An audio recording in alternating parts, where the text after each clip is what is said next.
Yeah, ladies and gentlemen, I'm back. A moment ago, I was talking about we have to start speaking for the young people, and my tape ran out, so I got a few more minutes. I want to come back and see if I can wrap that up. You see, what I'm basically saying is that what we have been, what all of us have been throughout our lives, have been short. It has not filled the billet for which we as human beings, individually and collectively, were created. And all of our failures have continuously followed us till this present day. And it is no more obvious in our lifetime than what we see here happening in the United States of America. But ladies and gentlemen, I want to tell you, as I was speaking about those two truths, one spoken as the truth and the other is the alternative truth, and how they justify themselves and how confusing it is to the people. And I want you to know that there is a way that, you know, puts you above that, so you can see clearer. You can see through both of it, and that's by thinking through the righteous eye, thinking through the eye of love, thinking through the eye of God, thinking that what is good for one is good. You know, the statement goes, "Good for the gander is good for the goose." Well, it's saying if it's good for one, it's good for all, and if not, let it be those decide not to, as opposed to somebody just deciding for them. So, what I really want you to know is this, ladies and gentlemen, in the society, people who are connected with God, I mean truly connected with God. I'm not talking about people who read about God and they can recall what they read.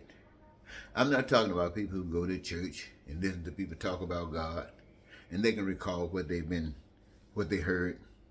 I'm not talking about people who sing about God and they can recall and refer to what they sing about.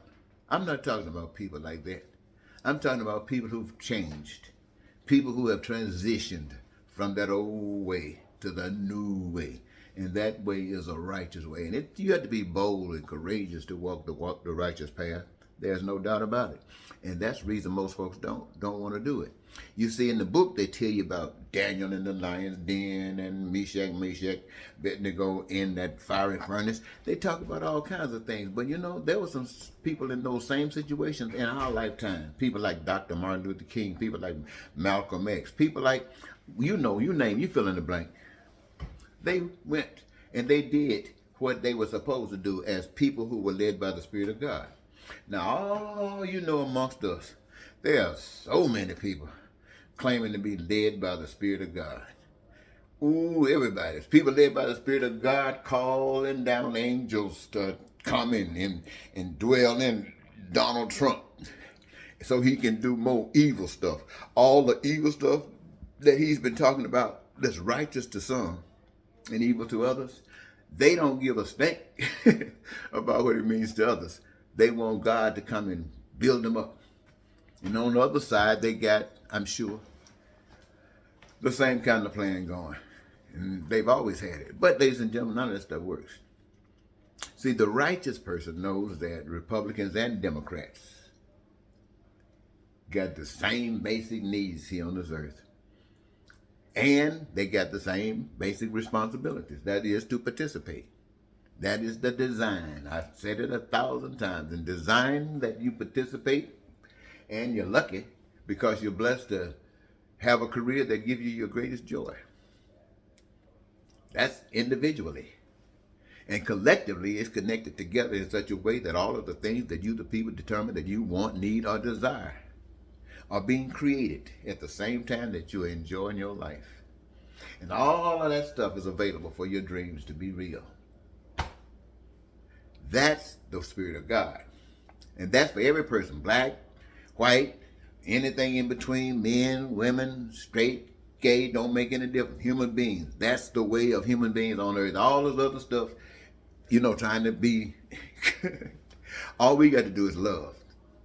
Love. We're not trying to destroy anything but hate. We're just trying to draw love. And when we've done that, then we're living heavenly. Heavenly, ladies and gentlemen. And so until we can do that, we're not helping anybody. But here's the big challenge. The big challenge is this.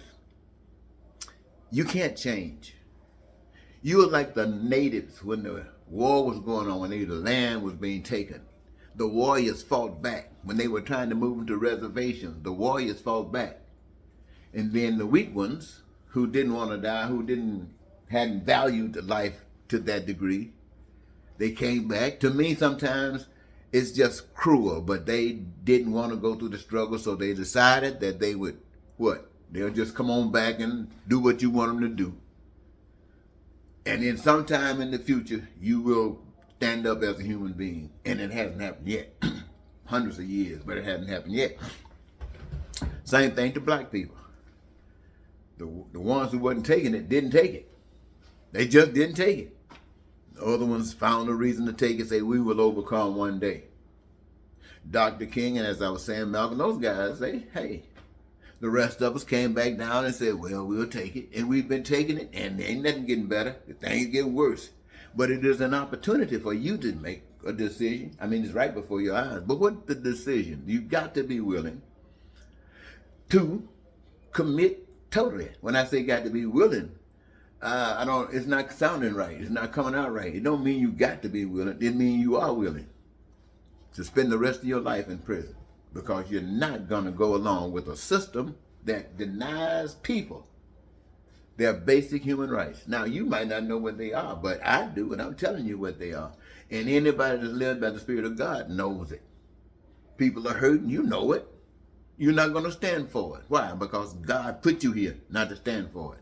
And if you have to spend the rest of your life in prison to prove that you are with God and you ain't going to stand for it, enjoy the prison.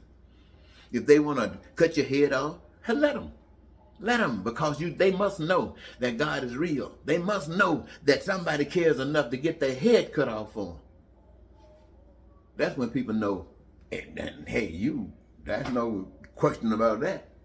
But everybody else sit back talking about loving God, singing songs in church on Sunday. I'm not trying to knock it, but I'm telling you, what is it getting you?